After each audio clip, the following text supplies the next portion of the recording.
Hello दोस्तों, नमस्कार। आप सभी का एक बार फिर से स्वागत है गौरव घमन एजुकेटर यूट्यूब चैनल पर। और आज हम एक नई सीरीज़ शुरू करने जा रहे हैं, यानी कि हमारा एक न्यू बैच शुरू कर रहे हैं इंग्लिश के लिए, और जिसका आज ही हमारा लेक्चर नंबर 1 रहेगा। ठीक है, तो जो हमारी क्लासेज हैं वो कैब से शुरू करेंगे। कहाँ से शुरू करेंगे? वो कैब से। जिन साथियों को वो कैब के बारे में नहीं पता है, मैं उन्हें बोलूँगा कि प्लीज़ आप पहले, मैंने एक स्ट्रेटजी वीडियो डिस्कस की हुई है इंग्लिश की तैयारी कैसे करें, तो आप प्लीज़ उस वीडियो को जाकर देख लीजिए। मैंने वहाँ पर कंप्लीट सिलेबस डिस्कशन किया हुआ है कि आपका सिलेबस क्या रहता है और किस में क्या होता है, तो आपको वहाँ से वोकैब का आइडिया हो जाएगा वोकैब क्या क्या होता है। तो जो हमारा इडियम्स एंड फ्रेजेस होता है, ये भी हमारा वोकैब का ही पार्ट है। इसे हम बोलते हैं मुहावरे एंड लोकोक्तियाँ, और ये हमारे एग्जाम में पूछे जाते हैं। तो आज हम इस क्लास में most repeated and most important हमारे 50 इडियम्स एंड फ्रेजेस को कंप्लीट करेंगे। सो अगर आप इस यूट्यूब चैनल पर नए हैं तो प्लीज़ आप इस वीडियो को अभी लाइक कर लीजिए, अपने दोस्तों के साथ में शेयर कर दीजिए। और ऐसे ही रीजनिंग एंड इंग्लिश की कंटेंट के लिए, एंड जितनी भी हमारी गवर्नमेंट एसएससी की हो या स्टेट गवर्नमेंट की हो जॉब्स, उनसे रिलेटेड आपको tips and strategy and notifications videos आपको यहाँ पर देखने को मिलते रहेंगे, या जो भी अपडेट्स हों। तो चलिए शुरू करते हैं आज की क्लास, और मैं उम्मीद करूँगा कि आप सभी इस क्लास को शुरू से लेकर अंत तक जरूर देखेंगे। थोड़ा सा हो सकता है कि आपको थोड़ा सा बोरियत आए, बट नहीं करना है आपको। एक चीज़ और करनी है, साथ में आपको नोट्स बनाने हैं। क्या करने हैं? नोट्स बनाने हैं। और साथ में एक चीज़ और करनी है, जब भी आपको थोड़ा सा ऐसा फील हो कि नहीं अब मुझसे और नहीं पढ़ा जा रहा, तो आपको क्या करना है? डीप ब्रीदिंग लेनी है। क्या करना है? Deep breathing. ठीक है, डीप ब्रीदिंग का मतलब आपको गहरी सांस लेनी है और कमर सीधी करनी है। क्या करनी है? कमर सीधी करके बैठ जाना है, बस। अब देखना आपका जो लेवल है इंक्रीज हो जाएगा पढ़ने का। ठीक है, तो आपको ये 2-3 चीज़ें करनी है और हम अपनी क्लास को कंप्लीट करेंगे। हाँ, और नोट्स बनाने जो भी मैं यहाँ पर करवाऊँ, आप वीडियो को पॉज कर करके अपने साथ के साथ की नोट्स बनाएंगे, क्योंकि ये हमारे एसएससी एंड स्टेट गवर्नमेंट के एग्जाम्स में काफ़ी बार, यानी कि एक बार नहीं, 2 बार नहीं, बल्कि 400, 500, हज़ार बार ये बार बार रिपीट हो चुके हैं। ठीक है, तो आपको इनको बस क्या करना है, आप चाहें तो स्क्रीनशॉट भी ले सकते हैं। अगर मान लो आपको लिखने का आलस हो रहा है ना, तो आप स्क्रीनशॉट ले लेना। ठीक है, बट करना कुछ ना कुछ। हाँ है, ठीक है। और सुनो, ठीक है, सुनना बहुत जरूरी है। ध्यान से सुनोगे ना तो आपको आज की क्लास में याद हो जाएंगे बस। ठीक है। और दूसरी बात, मैं ज़्यादा ट्रिक्स वगैरह में बिलीव नहीं करता। ठीक है, आप सोचो मैं ट्रिक्स वगैरह दूं, क्योंकि ट्रिक्स वगैरह आप कितनी सब्जेक्ट्स की याद करोगे? जीके में ही बहुत हो जाती हैं, फिर इंग्लिश में, फिर मैथ में, रीजनिंग में, पता नहीं कितनी। इसलिए मैं ये बोलता हूँ कि रो पढ़ो, मतलब जो चीज़ है उसको वैसे पढ़ो, आपको ज़्यादा याद रहेगी। एक बार नहीं, 2 बार पढ़ लो तो रिविजन से ज़्यादा याद हो जाती है। ठीक है, तो शुरू करते हैं। तो हमारे पास में फर्स्ट इडियम है बीट अराउंड या अबाउट द बुश। यानी कि बीट अराउंड द बुश का मतलब क्या होता है? घुमा फिरा कर बात करना। जब क्या होता है, कोई घुमा फिरा के बात करता है तो हम उसे क्या बोलते हैं? Beat around the bush. जैसे आपसे एग्जाम में कैसे पूछेगा कि आप बताओ कि अवॉइडिंग द मेन टॉपिक को हम क्या बोलते हैं, और ये आपको ऑप्शन में मिलेगा। ठीक है, ये वाली जो ब्लैक चीज़ लिखी हुई है ना मैंने यहाँ पे, ये ब्लैक क्या मिलेगी आपको? ऑप्शन में मिलेगी। आपको चूज करनी है और आपको ये लिखा मिलेगा कि avoiding the main topic, speak in round manner, या फिर speak vaguely to avoid talking about it. तो ये आपसे मैंने ऐसे लगाया ना कि ये आपसे दिए मिलेंगे इतने इतने। ठीक है, ये इतने इतने दिए मिलेंगे और आपसे पूछेगा बताओ इसको क्या बोलते हैं। जैसे आपको ये दे दिया कि speak in a round about manner, तो आपको क्या करना है? ये चूज करना है कि बीट अराउंड द बुश होता है इसका मतलब, यानी कि घुमा फिरा के बात करना। ठीक है। सेकंड है हमारे पास में spill the beans. Spill the beans का मतलब क्या होता है? डिस्क्लोज द सीक्रेट एक्सीडेंटली, यानी कि किसी के क्या कर देना ना, अनजाने में भेद खोल देना। क्या कर देना? अनजाने में भेद खोल देना। और यहाँ से ना, जैसे लाइक अपने फ्रेंड्स वगैरह होते हैं ना, फ्रेंड्स वगैरह क्या कर देते हैं, अपनी दोस्त को बता देते हैं, अरे यार तेरे को पता है मेरी उसके साथ वो हो रखी है और ऐसे ऐसे चल रहा है। और वो भाई क्या करता है, किसी और को मतलब बता देता है, और फिर बोलता है अरे यार मैंने तो अनजाने में ऐसे गलती से बता दिया, एक्सीडेंटली हो गई, होगा वो सब, है ना। ऐसा इसे रिलेट कर सकते हैं ना। तो स्पिल द बीन्स का मतलब क्या होता है? अनजाने भेद खोल देना, डिस्क्लोज द सीक्रेट्स एक्सीडेंटली। फिर cost and arm and leg, यानी cost and arm and leg. सोचो आर्म एंड लेग को जब आप कोस्ट कर दो, मतलब उसकी कीमत लग जाए, तो मतलब क्या होगा? वेरी एक्सपेंसिव हो। वो क्या है? Very expensive, large amount two of money, यानी कि आपको उसके लिए बहुत सारा पैसा देना पड़ेगा, यानी कि बहुत महंगा पड़ना, यानी कि बहुत महंगा। उसको हम क्या बोलते हैं? Cost and arm and leg. फिर है हमारे पास में fourth, once in a blue moon. Once in a blue moon का मतलब क्या होता है? रेयरली एंड इनफ्रिक्वेंटली, मतलब वो क्या हो? कभी कभार हो। जो चीज़ क्या हो? कभी कभार हो। जैसे ओकेजनली है, ओकेजन्स कब आते हैं? ओकेजन्स का मतलब होता है फेस्टिवल्स या त्यौहार वगैरह। तो हमारे क्या ओकेजन्स हर रोज आते हैं? नहीं आते, कभी कभी आते हैं। तो वैसे ही हम इसको ओकेजनली बोल देते हैं कि नहीं, once in a blue moon. तो क्या हो रहा है कि ईद का चांद होना, हम हिंदी में पढ़ते हैं ना एक मुहावरा कि ईद का चांद है, ये तो है ना, कि मतलब कभी कभी दिखता है, वैसे बोल देते हैं किसी किसी को। तो उससे हम इंग्लिश में क्या बोलते हैं? Once in a blue moon, कभी कभार, है ना। क्या होता है कभी कभार। जैसे मान लो पड़ोस में किसी का झगड़ा हो रहा है 2-3 साल में, आप कहते हो यार ओ भाई कभी कभार देखने को मिलता है, once in a blue moon तो उसके साथ हम इसको वैसे हम यूज कर सकते हैं। फिफ्थ है हमारे पास में face the music. Face the music का मतलब क्या होता है? फेस द म्यूजिक का मतलब कि जो भी हुआ है उसका क्या करना, परिणाम भुगतना। यानी कि to accept punishment for mistake, यानी कि जो भी आपने गलती करी है, मिस्टेक करी है, आप उसे क्या करते हैं, एक्सेप्ट करते हैं। एक्सेप्ट यानी कि स्वीकार करते हैं, पनिशमेंट यानी कि जो भी आपको दंड मिला है। गेट रेप्रीमेंडेड और टू बेयर द कॉन्सिक्वेंसेज क्या होते हैं, आपके रिजल्ट्स होते हैं। एक्सेप्ट द ब्लेम यानी कि जो ब्लेम है आप उसको क्या करते हैं, एक्सेप्ट करते हैं कि हाँ ये मेरी वजह से हुआ है, ये मेरा ही परिणाम है, ठीक है। तो आप उसे क्या बोलते हैं, फेस द म्यूजिक, ठीक है। आपको याद करना है और प्लीज़ साथ में नोट्स बनाते रहिएगा, ठीक है। प्लीज़ साथ में क्या करना है, नोट्स बनाते रहिए, डीप ब्रीदिंग कीजिए एंड कमर सीधी रखिए। नेक्स्ट है हमारे पास में under the weather. Under the weather, weather क्या होता है, मौसम होता है। अंडर द वेदर मतलब मौसम के नीचे, यानी कि बीमार होना। इसको हम क्या बोलते हैं, बीमार होना। यानी कि टू नॉट फील वेल, यानी कि अच्छा फील नहीं करता, या फील सिक, सिक यानी कि बीमार होता है। और अनहेल्दी यानी कि अस्वस्थ रहना। या to be low in spirit, यानी कि आज बहुत कम कॉन्फिडेंस है, बहुत लो फील कर रहा हूँ, तो उसे हम क्या बोलते हैं, अंडर द वेदर बोलते हैं, ठीक है। यानी कि बीमार होना। नेक्स्ट है हमारे पास में a bolt from the blue. A bolt from the blue का मतलब होता है आकस्मिक घटना, यानी कुछ भी एकदम से हो जाए, उसे हम क्या बोलते हैं, अबोल्ट फ्रॉम द ब्लू, ठीक है। समथिंग अनएक्सपेक्टेड एंड अनप्लीजेंट, यानी कि जो आप चाहते नहीं थे, अनिच्छुक हो जाता है, यानी कि बिना इच्छे कुछ हो जाना, उसे हम क्या बोलते हैं, अबोल्ट फ्रॉम द ब्लू। यानी कि अ कंप्लीट सरप्राइज, यानी कि हैरान कर देने वाला। अ सडन क्लैमिटी, यानी कि बिल्कुल एकदम सडन, अचानक से होना है। एंड अनएक्सपेक्टेड डिजास्टर, यानी कि जिस डिजास्टर के बारे में सोचा नहीं था, अनएक्सपेक्टेड था उसे, यानी कि आकस्मिक घटना, एक्सीडेंटली कुछ हो जाना, अबोल्ट फ्रॉम द ब्लू बोलेंगे उसे, ठीक है। नेक्स्ट है हमारे पास में बुरी द हैचेट, यानी कि क्या होना, कि झगड़ा खत्म करना। क्या करना, झगड़ा खत्म करना। टू मेक पीस, यानी कि शांति लाना। And to end a quarrel, quarrel यानी कि किसी के बीच में आर्ग्यूमेंट चल रहा है उसे, ठीक है। वाइल्ड गुड चेज यानी क्या होता है, वर्थलेस हंट और चेज, फुटाइल सर्च और अनप्रॉफिटेबल एडवेंचर, यानी कि निरर्थक खोज। At the 11th hour, at the 11th hour का मतलब क्या था, जैसे आप सभी को पता है अभी अपना एग्जाम कब होने वाला है, 31 दिसंबर को होने वाला है, मतलब 31 दिसंबर से पहले होने वाला है। और आप लोग अभी अक्टूबर के लास्ट में जाके जाग रहे हो ना, इसका मतलब क्या हो, आप एट द 11th आवर हो, यानी कि आप क्या हो, बहुत आखिरी मौके पर हो। क्या हो, आप एक आखिरी मौके पर हो। और at the very last moment, यानी कि आप बहुत लास्ट मोमेंट पर हो, जस्ट बिफोर द डेडलाइन, यानी कि डेडलाइन होने वाली है, एग्जाम होने वाला है, और आप उससे पहले का अपना काम शुरू कर रहे हैं। तो ये हो गया हमारा क्या, at the 11th hour, at the 11th hour. Clear यहाँ तक? नेक्स्ट तो आई होप क्लियर होगा ना यहाँ तक, हाँ ठीक है। नेक्स्ट है हमारे पास में blow one's on trumpet. Blow one's on, one's क्या होता है, किसी अपना खुद का। ब्लो यानी कि ब्लो करना। एंड ट्रम्पेट का मतलब क्या होता है, कि मतलब मिट्ठू बनना, खुद की तारीफ करना, ठीक है। Praise one self, one self यानी कि समय को प्रेज करना। वन सेल्फ का मतलब कहता है समय, एंड प्रेज यानी कि खुद की प्रशंसा करना। Talk boastfully about himself, sorry oneself यानी खुद के बारे में बात करना। To boast about their achievements, या फिर जो भी उसके अचीवमेंट्स है उसके बारे में बात करना, यानी कि अपने मुंह मियाँ मिट्ठू बनना, यानी खुद की तारीफ खुद करना, उसे हम क्या बोलते हैं, ब्लो वंज ऑन ट्रम्पेट, ठीक है। Break the ice, break the ice का मतलब क्या होता है, चुप्पी तोड़ना। क्या होता है, चुप्पी तोड़ना, यानी कि बातचीत को शुरू करना, यानी कि टू इनिशिएट समथिंग, किसी चीज़ को शुरू करना है। टू स्टार्ट कन्वर्जेशन की बातचीत शुरू करना। टू मेक समवन कंफर्टेबल, किसी को कंफर्टेबल बनाना। And to break a painful silence, यानी कि मान लो आप किसी हॉल में बैठे, और उस हॉल में क्या है, मान लो 10 लोग बैठे हैं ऐसे ऐसे करके, ठीक है। और कोई नहीं बोल रहा, बिल्कुल शांत हो गया, आपको सोचना अरे भाई कितनी शांति होगी यहाँ तो और एकदम से कुछ होने लगता है, बातचीत शुरू होती है, उसे हम क्या बोलते हैं, ब्रेक द आइस, यानी कि जो इतनी पेनफुल थी, दर्द भरी चुप्पी थी वहाँ पे, वो क्या हो गई है, शुरू हो, मतलब टूट चुकी है, राइट। फिर होता है get into hot water. Get into hot water क्या होता है, मतलब खुद ही क्या करना, मुसीबत में पड़ना, यानी कि खुद ही मुसीबत में पड़ना। टू गेट इनटू ट्रबल, यानी कि खुद ट्रबल में जाना, समस्या में जाना। To be in a difficult situation in which you can be criticise, जहाँ पर आप खुद क्रिटिसाइज हो सकते हैं। आप खुद ऐसी सिचुएशन में जाते हो, आपको पता है कि मुझे वहाँ नहीं जाना चाहिए क्योंकि मेरे पापा मारेंगे, और आप फिर भी जाते हो और फिर पापा का थप्पड़ खाते हो तो वो वाली बात है। Hit the nail on the head. Hit the nail on the head का मतलब क्या है, कि स्टिक जवाब देना, बिल्कुल सही देना, यानी कि जो बात है सही है तो सही है, गलत है तो गलत है, आप उसे क्या बोलते हैं, hit the nail on the head. So से और डू समथिंग एग्जैक्टली राइट, यानी कि जो भी कुछ कहते हो या करते हो वो बिल्कुल आप सही करते हो। To find exactly the right answer, यानी कि आप बिल्कुल सही आंसर उससे प्राप्त करते हो। तो so we call it hit the nail on the head.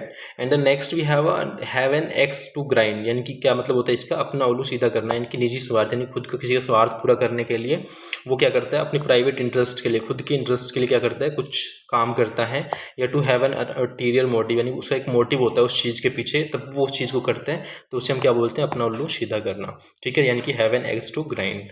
Clear है यहाँ तक? क्लियर है? नेक्स्ट है हमारे पास में टू स्मेल अ रेट। देखो वैसे तो ना मैंने ये सोचा था कि मैं आप लोगों को बहुत डिटेल में करवाऊंगा, धीरे धीरे करवाऊंगा, समझा करवाऊंगा, बट मुझे भी ऐसा लगता है कि अगर मैं ज़्यादा टाइम लेके करवाऊंगा ना तो आपके पास में टाइम वैसे ही बहुत कम है। तो इसलिए मैं आपको जो जितनी ज़्यादा इंपॉर्टेंट चीज़ें हो सकती हैं, जो इंपॉर्टेंट चीज़ें हैं वो आपको फटाफट करवाने की कोशिश करूँगा मेरी इंग्लिश की क्लासेज में, ठीक है। और रीजनिंग का अभी तक एक लेक्चर आ पाया, मैं उसके लिए माफ़ी चाहता हूँ। आपके लिए फटाफट अभी कंटेंट रेडी हो रहा है, तो मैं आपको वो हमारे रेगुलर लेक्चर भी आने शुरू हो जाएंगे, ठीक है। थोड़ा सा प्रॉब्लम ये आ रहा है कि मैं सोच रहा हूँ कि आप सभी के लिए लाइव क्लासेस शुरू कर दूँ, ताकि हम लाइव क्लासेस पे टाइमिंग भी पढ़ सकें ना फेस टू फेस, ताकि आप मैं कमेंट्स भी देख सकूँ, आप मुझसे इंटरेक्ट कर सकें, है ना। तो वो उसके लिए थोड़े सब्सक्राइबर्स की प्रॉब्लम आ रही है, तो वो हो जाएगा कुछ दिनों में ना, फिर उसके बाद हम शुरू करेंगे। तो सस्पेक्ट अ ट्रिक और डिशीट, यानी कि क्या होता है, दाल में काला होना, यानी कि संदेह होना। टू स्मेल अ रेट है, नहीं ऐसा रेट वाली बात है कि चूहे वाली बात है ना, चूहा। तो डिटेक्टेड समथिंग रॉन्ग, कुछ क्या करना ना, गलत संदेह करना किसी चीज़ पे। So call it a day. Call it a day मतलब क्या होता है, आज के लिए इतना ही। जैसे मान लो आप क्या करेंगे, अभी इस क्लास को पढ़ने के बाद बोलेंगे बस मेरा आज तो इंग्लिश के लिए इतना बहुत है, मैंने इतने 50 रट लिए ना, वो बहुत है मेरे लिए ना। Decide to agree stop doing something, यानी कि आपने डिसाइड कर लिया कुछ बंद करने के लिए। फिर to give up work and go back to home, यानी कि अपना क्या कर लिया, आपने काम छोड़ दिया अभी के लिए और आप अपने घर चले गए। उसे हम क्या बोलते हैं, क्वालिटा डे बोलते हैं। फिर है gift of the gap. Gift of the gap क्या होता है, हमारा जीवा पर सरस्वती का वाच, यानी वाक पटुता की क्षमता, यानी कि जिसके पास में बोलने की बहुत अच्छी क्या होती है, एबिलिटी होती है बोलने की, उसके पास में क्या होती है, क्षमता होती है। उसे हम क्या बोलते हैं, गिफ्ट ऑफ द गैप, यानी कि एबिलिटी टू स्पीक इलोक्वेंटली, यानी कि अच्छे से बोलने की। इन टॉक्स वेल एंड परज्यूएबली, मतलब कि वो क्या कर सकता है, परज्यूएबली का मतलब क्या होता है कि वो किसी को क्या कर सकता है, किसी को मना सकता है। एंड एबिलिटी टू कन्विंस, यानी किसी को कन्विंस भी कर सकता है, तो उसे क्या बोलते हैं हम, वाक्पटुता की क्षमता, यानी कि गिफ्ट ऑफ द गैप, ठीक है। नोट्स बनाने लिखते रहना, साथ ही साथ स्क्रीनशॉट ले लो, ताकि आप जब भी फ़ोन यूज करो अपने स्क्रीनशॉट देख के याद करते रहो। सी आई टू आई क्या होता है, यानी कि पूर्णतः सहमत होना, यानी कि आप सहमत हो गए। बी फुल इन एग्रीमेंट, ठीक है, किसी के साथ में एग्रीमेंट करना। आपकी गर्लफ्रेंड ने बोला कि भाई अब देख तू उससे बात नहीं करेगा, मैं उससे बात नहीं करूँगा, आपका एक बीच में क्या एक एग्रीमेंट हो गया, तो वो वाली बात है। या फिर आपने बोला कि मैं तेरे से 1 महीना बात नहीं करूँगा, मैं पढ़ाई कर रहा हूँ, मैं भी एक तेरे से महीना बात नहीं करूँगी, पढ़ाई करूँगी, उसके बाद में हम यहाँ मीटिंग करेंगे, यहाँ मिलेंगे, तो वो वाली बात है, ठीक है भाई। अब जैसे चलो ये वाली बात नहीं करूँगा मैं बाद में, ठीक है, नेक्स्ट क्लास में करेंगे कभी किसी, या फिर इसके लास्ट में देखते हैं। So sit on the fence. Sit on the fence का मतलब क्या होता है, तटस्थ रहना है, दुविधा में होना, मतलब दुविधा में, प्रॉब्लम में होना। टू रिमेन न्यूट्रल, यानी कि न्यूट्रल रहना। To refuse to take sides in dispute, यानी कोई झगड़ा चल रहा है और आप ना तो इस भाई की साइड ले रहे हो और ना इस भाई की साइड ले रहे हो, बीच में मजे से खड़े हो, इसकी मजे ले रहे हो, इसके मजे ले रहे हो, तो वो क्या होता है, सिट ऑन द फेंस। मतलब बैठा है अपना मजे से, हाँ, मतलब देख रहा है, अच्छा तू ऐसे कर रहा है, अच्छा तू ऐसे कर रहा है, मतलब ये नहीं कहेगा तूने गलत किया है, तूने गलत किया, बस बैठा है बीच में ना, आनंद ले रहा है भाई। तो टू फ्लोग बीट और dead horse, in to flog या to beat a dead horse, यानी कि या फ्लोग आएगा या बीट आएगा, दोनों में से कुछ एक आएगा। In to beat a dead horse, यानी कि मुर्दे में जान डालने की कोशिश करना, असंभव काम करना, ठीक है। तो मतलब क्या होता है, to attempt to do the impossible, यानी कि जो चीज़ इम्पॉसिबल है, जिसको नहीं किया जा सकता, उसको करने को हम क्या बोलते हैं, to beat a dead horse, यानी कि to beat a dead horse, या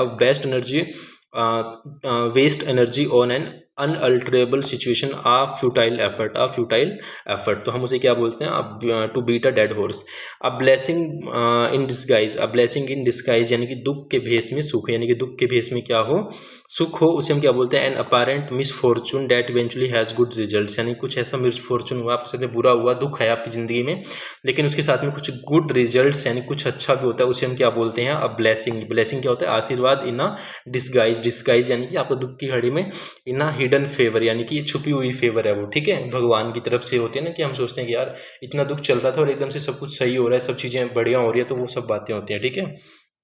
और देखो कभी भी ज़िंदगी में ना दुख आए ना, क्या आए, दुख आए, मिसफॉर्चून होने लगे, तो ना उदास नहीं होना है, ठीक है, क्या नहीं होना है, उदास नहीं होना है।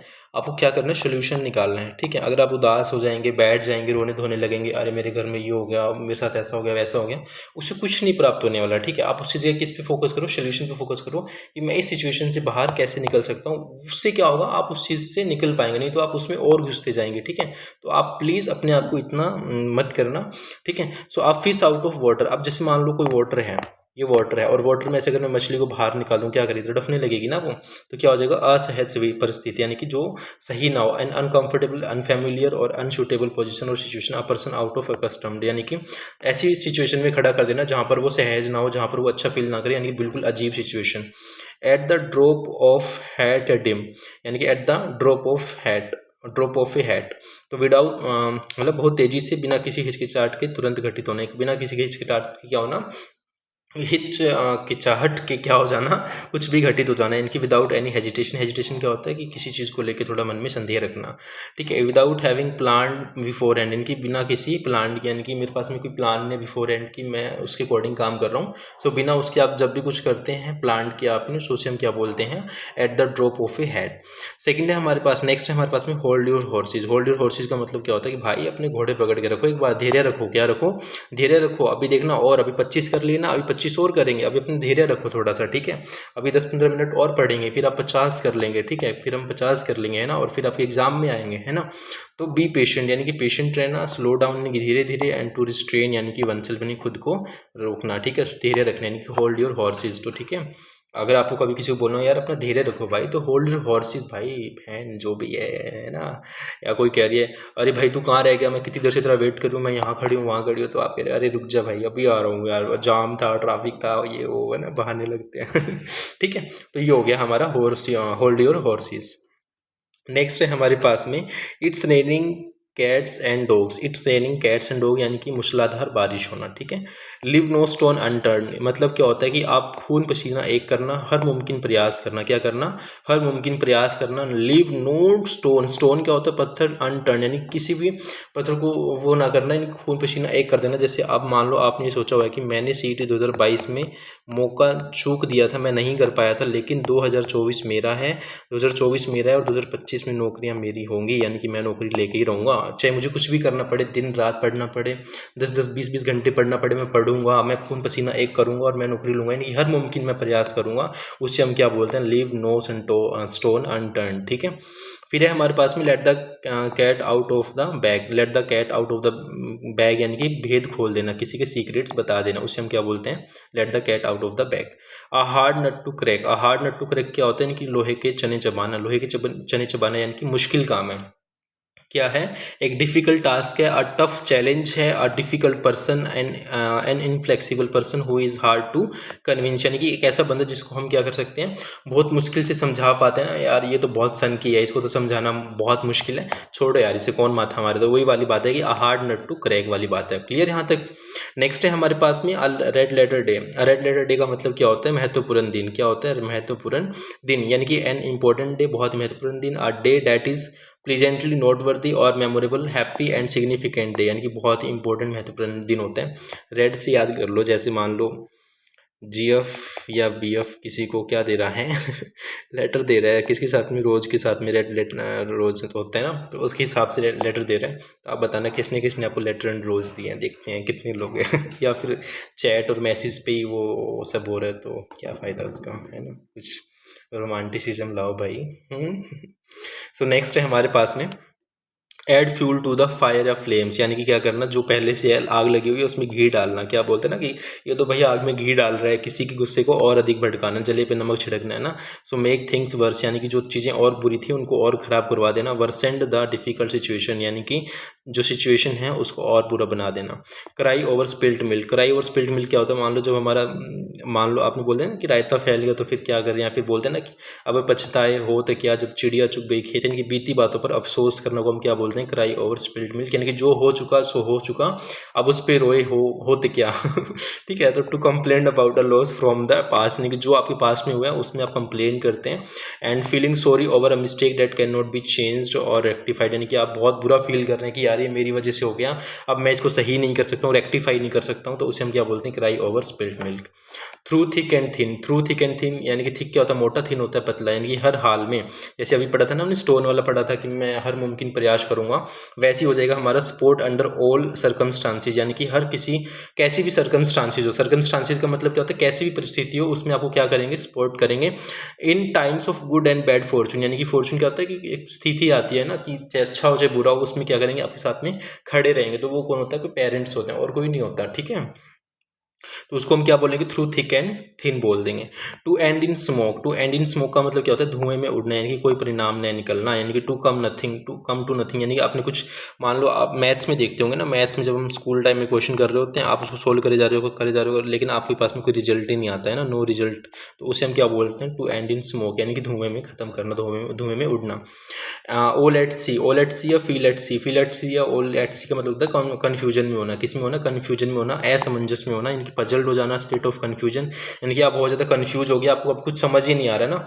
अब जैसे मान लो आपके सामने मैथ्स भी आ गया, ठीक है, आपके सामने इंग्लिश आ गई, आपके सामने रीजनिंग आ गया, आपके सामने जीके जीएस आ गया, आपके सामने साइंस आ गया, आपके सामने कंप्यूटर आ गया, और अब आप ये कन्फ्यूज्ड हैं कि मैं मैथ्स पढूँ, इंग्लिश पढूँ, रीजनिंग पढूँ, जीके पढूँ, साइंस पढूँ, कंप्यूटर पढूँ, क्या क्या पढूँ, है ना। तो वही बात है कि फील एट सी, यानी कि लॉस्ट एंड कन्फ्यूजन, कि आप खो चुके हो और कन्फ्यूज हो चुकी हो, ठीक है। तो उसे हम क्या बोलते हैं, ऑल एट सी या feel at sea, right. Clear है यहाँ तक। और उम्मीद करके चल रहा हूँ कि आप नोट कर रहे होंगे, और लास्ट 15 रहते हैं हमारे अभी और इडियम्स एंड फ्रेजेस, आप सभी देखना प्लीज़, ठीक है। सो नेक्स्ट है हमारे पास में bite off more than one can chew, यानी कि to take on more responsibility than one can handle, लेकिन अपनी क्षमता से अधिक काम लेना। Bite the bullet, bite the bullet का मतलब क्या था, मजबूरी में स्वीकार करना, यानी कि यार अब तो तुझे स्वीकार करना ही पड़ेगा, चाहे तू हाँ कर चाहे ना कर, है ना, कुछ ऐसी स्थितियाँ आ जाती हैं, है ना। To force yourself to do something unpleasant to get something over with because it is inevitable, inevitable का मतलब क्या होता है, जिसे रोका ना जा सके, जो होना है तो होगा ही होगा, उसे हम क्या बोलते हैं, इनएविटेबल बोलते हैं। On cloud nine, on cloud nine क्या होता है, सातवें आसमान पर, यानी कि अत्यंत प्रसन्न हो जाना, जब एक्सट्रीमली हैप्पी होते हैं, बहुत ज़्यादा एक्साइटेड होते हैं आप लोग कि बस अब तो मेरी नौकरी लगी। आपने देखा होगा ना, अभी 24,000 वैकेंसीज का रिजल्ट आया था, भाई उनकी जो एक्साइटमेंट थी, जो उनकी हैप्पीनेस थी, इतने खुश थे ना। तो आप भी एक दिन उसी मंजर पे होंगे, उसी एक सिचुएशन पे होंगे जब आप ऑन क्लाउड नाइन पे होंगे, यानी कि आप बहुत ज़्यादा खुश फील कर रहे होंगे, मतलब बहुत हैप्पी होंगे, बहुत एक्साइटेड होंगे कि अच्छा मैं हरियाणा पुलिस में लग गया। आपके इंस्टा पे, फेसबुक पे और यूट्यूब पे, पता नहीं कहाँ कहाँ पे, व्हाट्सअप पे आपके स्टेटस लगेंगे, पेरेंट्स के पास में फ़ोन आएंगे, अच्छा हमारा छोरा लग गया, ये हो गया वो हो गया, मतलब कितनी सारी चीज़ें होंगी ना। So snake in the grass, snake in the grass का मतलब क्या होता है, आस्तीन का सांप, मतलब गुप्त शत्रु, यानी कि जो साथ रहते हैं ना। तो एन अनरिलायबल, यानी कि जिस पे विश्वास नहीं किया ना जा सके, उसे हम क्या बोलते हैं, अनरिलायबल बोलते हैं। एंड डिसीटफुल पर्सन, इन धोखेबाज पर्सन। आ ट्रीचरस पर्सन, सीक्रेट एनिमी, यानी कि दुश्मन, छुपा हुआ दुश्मन, आस्तीन का सांप। टू मिस द बोट और बस, यानी कि टू मिस द बोट और बस का मतलब क्या होता है कि मौका गवा बैठना, यानी कि अगर मान लो अभी भी आप ये सोच रहे हो ना, कोई ना यार, अभी तो नोटिफिकेशन नहीं आया, अभी तो ना, क्या नहीं आया, नोटिफिकेशन नहीं आया है हरियाणा सीटी का, या मैं बाद में पढ़ना शुरू करूँगा या वो सब, तो आप क्या कर देंगे, ये मौका गवा देंगे, यानी कि टू मिस द बोट या बॉस, यानी कि to miss an opportunity to lose an opportunity, ठीक है। तो आपको ये चीज़ नहीं करनी है, जब हम आपके साथ में हैं, हम आपको चीज़ें बता रहे हैं, तो आपको चीज़ें करनी है, ठीक है यहाँ तक।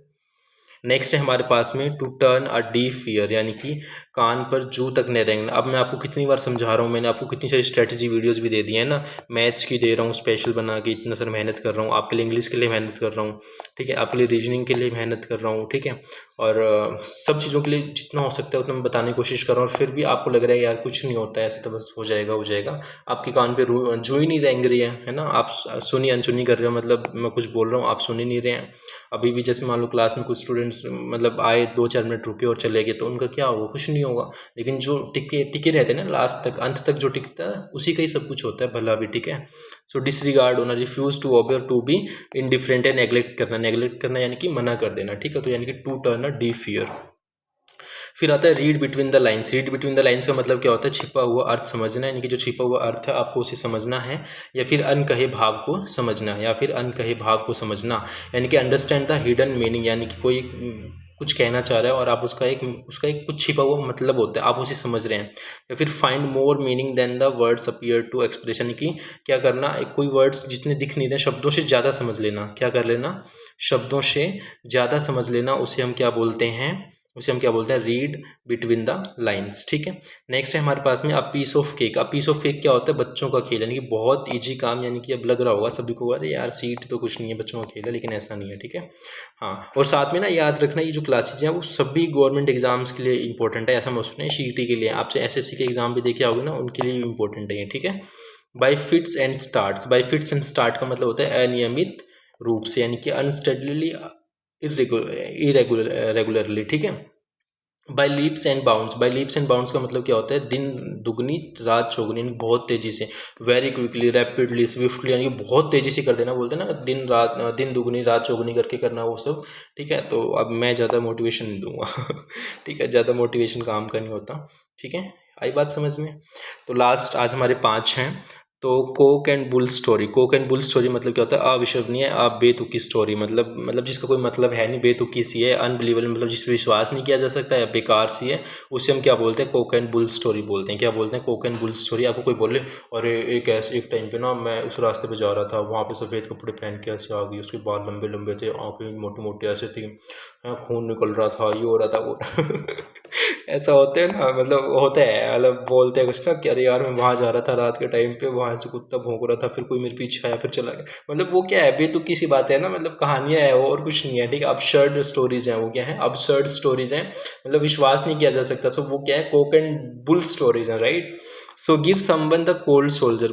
Give someone the cold soldier का मतलब क्या होता है, जानबूझकर नज़रअंदाज कर देना, यानी कि आप जानबूझकर क्या करते हैं, किसी को इग्नोर करते हैं, यानी कि डेलिबरेटली इग्नोर करना। डेलिबरेटली का मतलब क्या होता है, जानबूझकर, इग्नोर यानी कि इग्नोर करना। अवॉइड और अनफ्रेंडली टूवर्ड समवन, यानी कि आपका जो नेचर है वो अनफ्रेंडली है किसी के प्रति। ठीक है, उसे हम क्या बोलते हैं, give someone the cold soldier. फिर हमारे पास में इन अ नटसेल। इन अ नटसेल का मतलब क्या होता है, संक्षेप और सटीक रूप में, यानी कि क्या करना, ब्रीफली, यानी कि बहुत कम शब्दों में, कंसाइजली, इन अ शॉर्ट और क्लियर वे, और to describe in a few words, यानी कि थोड़े से शब्दों में बहुत अच्छा कह देना, सटीक कह देना, उसे हम क्या बोलते हैं, इन अ नटसेल। क्या बोलते हैं, इन अ नटसेल। फिर है हमारे पास में इन the same boat. In the same boat का मतलब क्या होता है, एक जैसी कठिन परिस्थिति में होना। ठीक है, अब जैसे मान लो जितने भी अभी जो हरियाणा के स्टूडेंट्स हैं वो क्या है, इन द सेम बोट ही तो हैं, मतलब एक ही तो कश्ती में चल रहे हैं, है ना, सभी तो तैर रहे हैं, या तो वो डूबेंगे या फिर पास हो जाएंगे। पास होने का मतलब ये है कि जो पढ़ेगा वही पास होगा, नहीं तो नहीं होगा, है ना। और पढ़ने के लिए अभी आपके पास में बहुत टाइम है ना, जितने 40-50 दिन है ना, 40-50 दिन में तो भाई मेंस का एग्जाम निकल जाएगा पढ़ने वाले के लिए। तो और जिसको नहीं पढ़ना है उसको चाहे 1 साल और दे देंगे ना, चलो एग्जाम तुम्हारा हम नेक्स्ट 2-3 महीने के बाद करवाएंगे, उनका भी नहीं होगा। ठीक है, जिसको करना है वो कर लेगा, जिसको नहीं करना वो नहीं करेगा। इन द सेम अनप्लीजेंट और डिफिकल्ट सिचुएशन। ठीक है, pull yourself together. Pull yourself together का मतलब क्या होता है, पुल योर सेल्फ टुगेदर का मतलब होता है शांत होना, भावनाओं पर नियंत्रण रखकर काम करना। क्या करना, भावनाओं पर नियंत्रण रखकर काम करना। To calm oneself down and begin to think act appropriately, right. So ये हो गए हमारे आज के 50, और आगे हम और करेंगे, अभी हमारे पास में और हैं। ठीक है, तो आज के लिए आपका इतना ही रहेगा। आई होप आप सभी को क्लास पसंद आई होगी, और प्लीज़ मैं उम्मीद ये करके चलता हूँ कि आप सभी ने नोट्स बनाए होंगे। नोट्स नहीं बनाया तो प्लीज़ आप इस वीडियो को फिर से चलाना और अपने नोट्स बनाना। और साथ में नोट्स बनाने के बाद में आपने एक बार नोट्स से पढ़ना है। नोट्स से पढ़ने के बाद में आपने क्या करना है, फिर से इस क्लास को 2 गुना या फिर आप 1.5 गुना स्पीड पे फिर से देखना। आपको बस खाली सुनना है उसके बाद में, ठीक है। 10-15 मिनट में ख़त्म हो जाएगी फिर क्लास। आप जब अगर आप 2x से 3x की स्पीड पर सुनोगे, उससे क्या होगा, आपके जो ये 50 की 50 है ना, वो रट जाएंगे, याद हो जाएंगे, और आपके एग्जाम में यहाँ से आने के पूरे पूरे चांसेज हैं। तो आई होप आपको क्लास पसंद आई होगी, और आज के लिए इतना ही। और प्लीज़ वीडियो को लाइक कर लेना, सब्सक्राइब कर लेना, और शेयर करना अपने दोस्तों के साथ में। फिर मिलेंगे ऐसे ही एक नेक्स्ट क्लास में, तब तक के लिए आप सभी का बहुत बहुत धन्यवाद। जय हिंद, जय भारत।